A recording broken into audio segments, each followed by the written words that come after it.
सबको जय मसीह की। प्रभु का धन्यवाद, एक बार फिर से परमेश्वर मुझे आप लोग के बीच में परमेश्वर के वचन के साथ आने के लिए मौका दिया। प्रभु को महिमा मिले।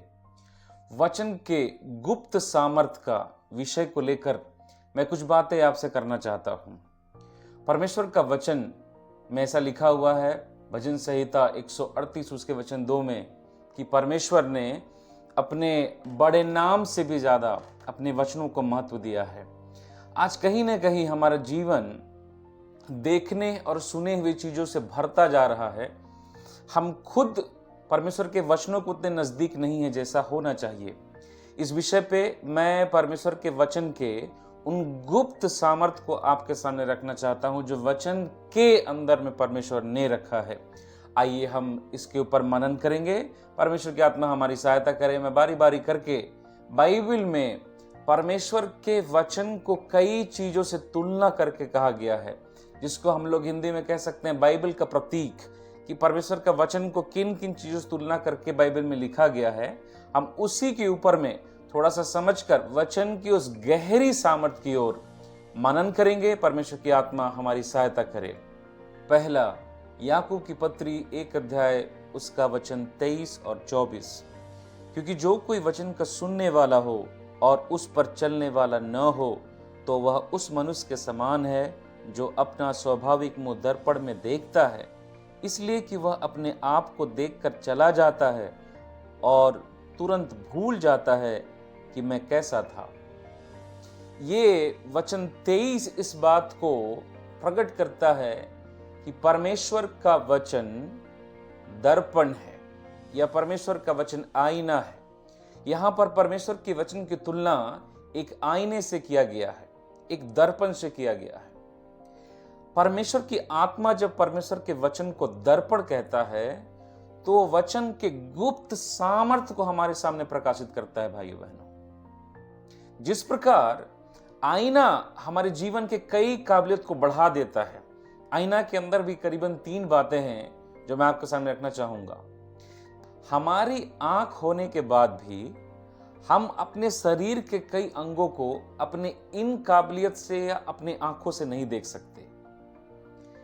लेकिन जब एक व्यक्ति आईना के सामने खड़ा होता है तो उसके अंदर वो आईना काबिलियत देता है कि वो आईना के माध्यम से शरीर के उन अंगों को देख सके जो वो अपने ताकत से नहीं देख पाता।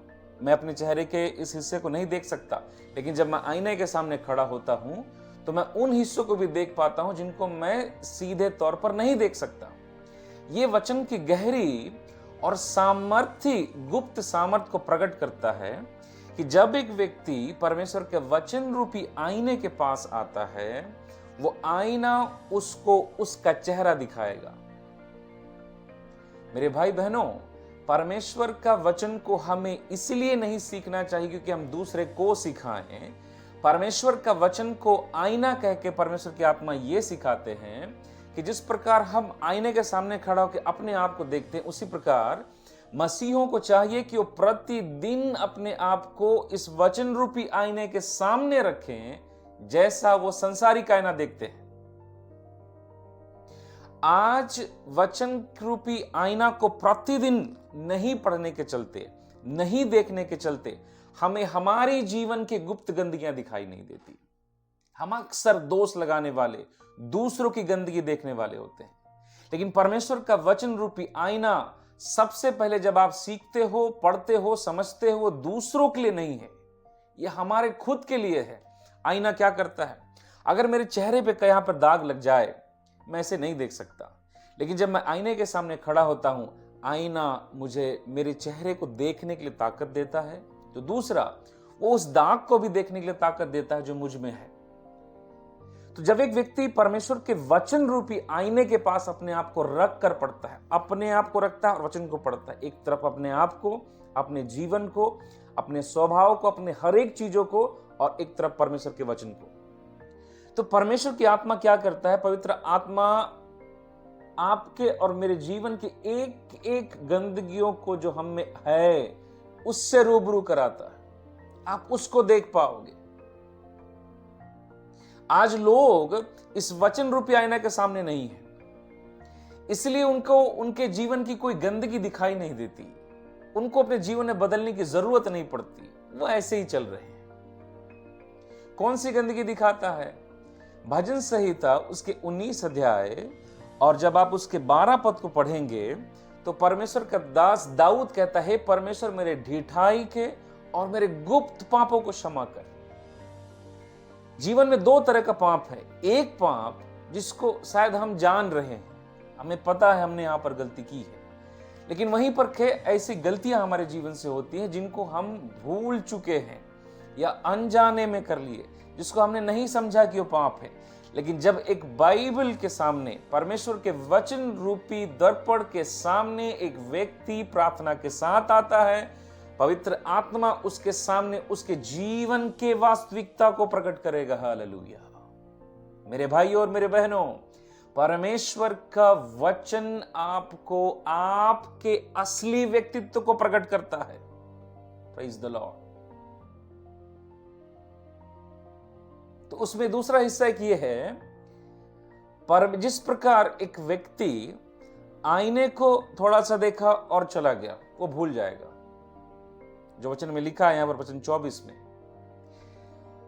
आईने को जिस प्रकार एक व्यक्ति ध्यान से देखने के बाद ही अपने चेहरे या किसी हिस्से के गलतियों को देख पाता है, हमें भी परमेश्वर के वचन को बड़े गंभीरता से पढ़ना और सीखने की जरूरत है, ताकि आप अपने जीवन की हर एक छोटी बड़ी गलतियों को देख सको, समझ सको और जान सको। क्यों जानना है इसको? ताकि समय रहते उस गंदगी को बाहर निकालकर हम परमेश्वर के सामने पवित्रताई के साथ, जैसा परमेश्वर चाहते हैं वैसा खड़ा हो सके। Praise the Lord. परमेश्वर का वचन रूपी दर्पण आपको वो नहीं दिखाता जो आप देखना चाहते हैं, या संसार का दर्पण हमें वो नहीं दिखाता जो हम देखना चाहते हैं। परमेश्वर का वचन रूपी आईना हो चाहे संसार का आईना, जब उसके सामने आप खड़ा होगे, वो दिखाएगा जो वास्तविकता में आप हो। तो परमेश्वर के वचन के सामने जब हमारा जीवन को रखकर अपने आप को देखते हैं ना, आप वास्तव में अपने आप को पहचान पाओगे कि आप मसीहत में कहां पर हो, आपका जीवन कहां पर है, आपका चाल चलन कैसा है, आपका आत्मिक जीवन कैसा है, आपका सांसारिक जीवन कैसा है। ये वचन रूपी आईना आपको आपसे रूबरू कराता है, आपकी अच्छाइयों से और आपकी बुराइयों से। Praise the Lord. और ये चीजें आपको काबिलियत देगी कि आप अपने जीवन के उस हिस्सों को, उन बातों को परमेश्वर के वचन से देखकर बाहर निकालो जो प्रभु को नहीं भाता। जिस प्रकार हम आईने के सामने खड़ा होकर अपने आप को तैयार करते हैं, मेरे भाई बहनों, हमें चाहिए कि इन दिनों परमेश्वर के वचन जो कि आईना है, उसके सामने अपने आप को रख करके इस वचन के अनुसार स्वर्गीय पिता के लिए अपने आप को तैयार करें। और सच में जब आप तैयार होंगे, सांसारिक सुंदरता नहीं आएगी आत्मिक वचन से, लेकिन आप परमेश्वर के सामने सबसे सुंदर होगे। हालेलुया। डजंट मैटर आप गोरे हो, काले हो, लंबे हो, छोटे हो, लेकिन क्या आप परमेश्वर के वचन रूपी आईने के द्वारा अपने आप को संवारा है? आज परमेश्वर के वचन रूपी आईने के सामने अपने आप को लाकर अपने जीवन को देखिए और परमेश्वर जैसा चाहता है वैसा बनिए। Praise the Lord. तो ये पहला चीज है जो परमेश्वर का वचन का प्रतीक है या परमेश्वर की गुप्त सामर्थ को प्रकट करता है। दूसरा, पहला पत्रस की पत्री उसका अध्याय 1 वचन 23, क्योंकि तुमने नाशवान नहीं पर अविनाशी बीज से परमेश्वर के जीवते और सदा ठहरने वाले वचन के द्वारा नया जन्म पाया है। ये वचन हमें बताता है कि परमेश्वर का वचन बीज है। पत्रस जब पवित्र आत्मा में इस बात को लिख रहे थे तो कहते हैं कि परमेश्वर का वचन बीज है। अब बीज के अंदर की खास बात क्या देखिएगा। बीज के अंदर में जान पाया जाता है। आप एक गेहूं के दाने को ऐसे लेकर देखिए, वो एकदम पत्थर के टुकड़े के समान दिखाई देता है। उसके अंदर का जीवन को आप ऐसे नहीं देख सकते। लेकिन एक बीज की सबसे बड़ी खास बात क्या है कि उसके अंदर में जीवन है। और वो जीवन कब प्रकट होता है? वो जीवन जब एक अच्छे भूमि में बोए जाए तब उस वचन का बीज उस भूमि में पड़कर मरता है और वो वचन रूपी बीज एक पौधा बन के बाहर निकलेगा, उसका जीवन बाहर निकलता है। उसी प्रकार परमेश्वर का वचन है। परमेश्वर का वचन भी एक बीज के समान है। आप अगर उसको यूं ही पढ़ें, वो कोई काम का नहीं है। एक आम किताब संसार का पढ़ना और बाइबल का पढ़ना एक बराबर होगा। लेकिन जब इस बीज रूपी वचन को एक अच्छी भूमि में, मैं अच्छी भूमि की बात कर रहा हूं, आप जब मत्ती रचित सुसमाचार उसके 13 अध्याय को पढ़ेंगे तो वहां बीज बोने का दृष्टांत लिखा हुआ है। बीज बोने के दृष्टांत में आप पाओगे कि वहां पर 4 तरीके के मन के बारे में कहा गया है। और बाइबल में मत्ती रचित सुसमाचार उसके 13वां अध्याय उसके 18 और 19 को पढ़ेंगे तो वहां पर मन को भूमि से तुलना कहा गया है।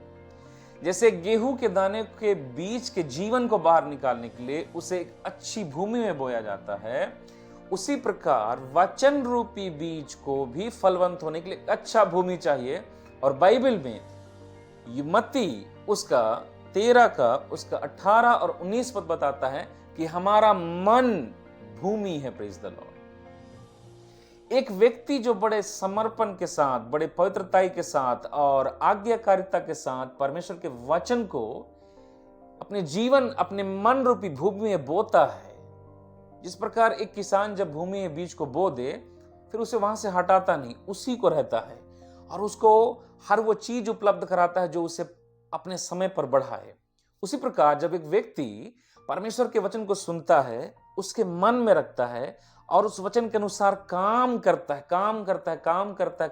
है, समर्पित करता है, वो वचन का जीवन प्रकट होता है। Praise the Lord. मेरे भाई बहनों, आज भी हम में से लाखों मसीह हैं जिनको परमेश्वर के वचन के द्वारा अगुवाई नहीं मिलता। उनको भविष्यवक्ता चाहिए। उस वचनों पर सीधा सीधा विश्वास नहीं कर सकते। उनको किसी का अगुवाई चाहिए जो ये बोले कि हाँ परमेश्वर तेरे लिए कर रहा है। लेकिन सच्चाई क्या है? जो व्यक्ति वचन के अनुसार चलता है और वचन पर मनन करके उसके अनुसार अपने जीवन को ढालता है और समर्पित करता है, ये वचन का वो जीवन, वचन का वो गुप्त सामर्थ जो परमेश्वर के वचन में है, वो उसके जीवन के द्वारा प्रकट होगा। Praise the Lord. मेरे भाई बहनों, आज परमेश्वर का वचन का फल, परमेश्वर के वचन का सामर्थ, परमेश्वर के वचन की असली सच्चाई और उसका अभिषेक हमारे जीवन पर प्रकट क्यों नहीं होता? क्योंकि आज हम वचन के केवल सुनने वाले हैं, उसमें चलने वाले नहीं हैं, उसको अपने हृदय में रखते नहीं हैं। पौलुस कहता है कुलुस्सी उसके 3:16 में, परमेश्वर के वचन को अपने हृदय में अधिकाई से बसने दो। आज हम वचन रूपी बीज को, आप जब बीज बोने का दृष्टांत पढ़ोगे ना, तो आप एक चीज को पाओगे कि जो बीज पथरीली भूमि पर गिरी थी, उसको चिड़ियों ने आकर, सड़क के किनारे गिरा हुआ उन बीजों को चिड़ियों ने आकर उठा ले गए।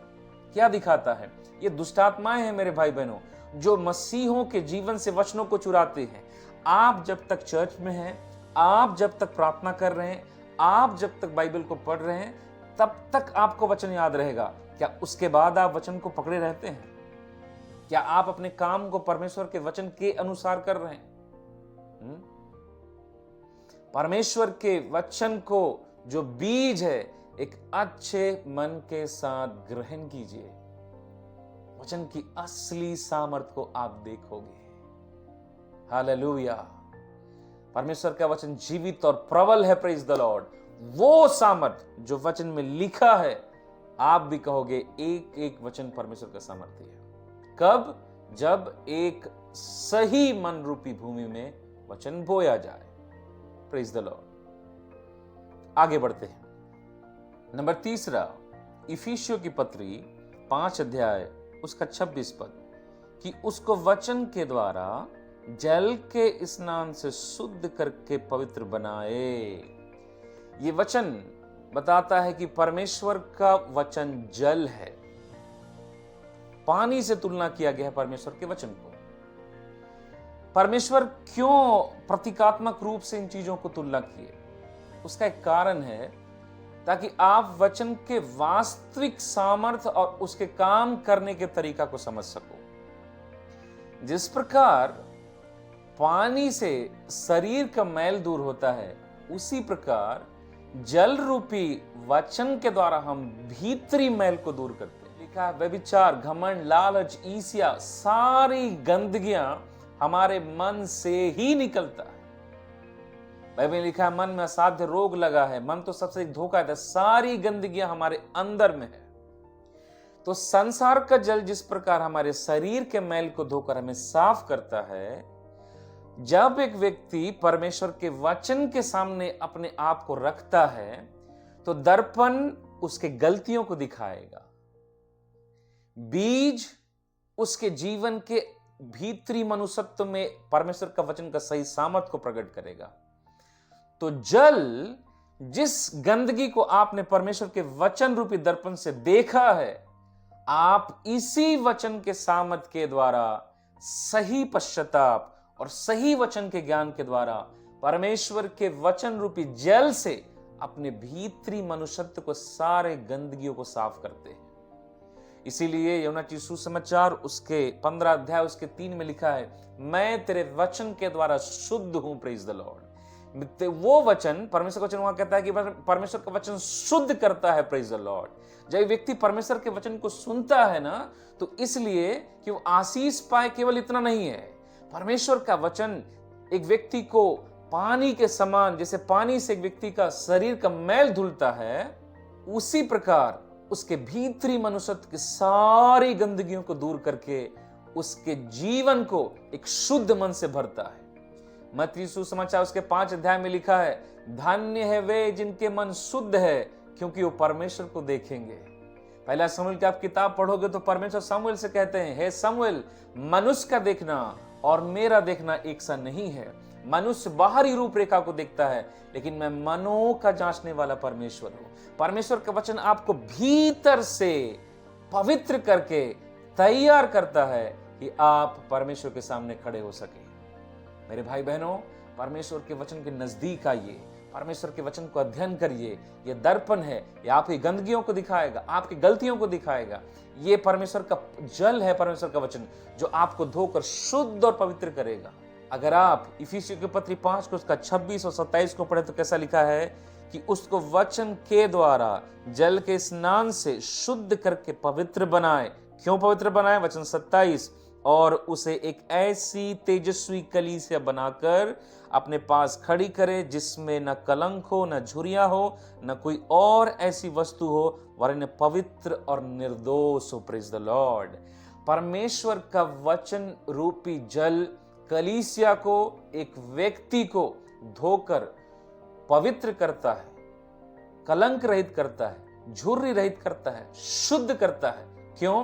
ताकि उसको तेजस्वी बनाकर वो परमेश्वर के सामने खड़ी हो सके। मेरे भाई बहनों, अगर आप पवित्र नहीं हो, आप परमेश्वर के सामने कभी खड़ा नहीं हो सकते, कभी भी नहीं। पवित्रता ही परमेश्वर की पहचान है। Praise the Lord. प्रभु के वचन के नजदीक आइए और उसके वचनों से अपने आप को उस स्वर्गीय पिता के लिए तैयार कीजिए। वो आपसे बहुत प्रेम करता है। Praise the Lord. और वो आपको अपने नजदीक देखना चाहता है। परमेश्वर आप सबको आशीष दे। आगे के कुछ भागों को हम अगले हिस्से में देखेंगे। जय मसीह।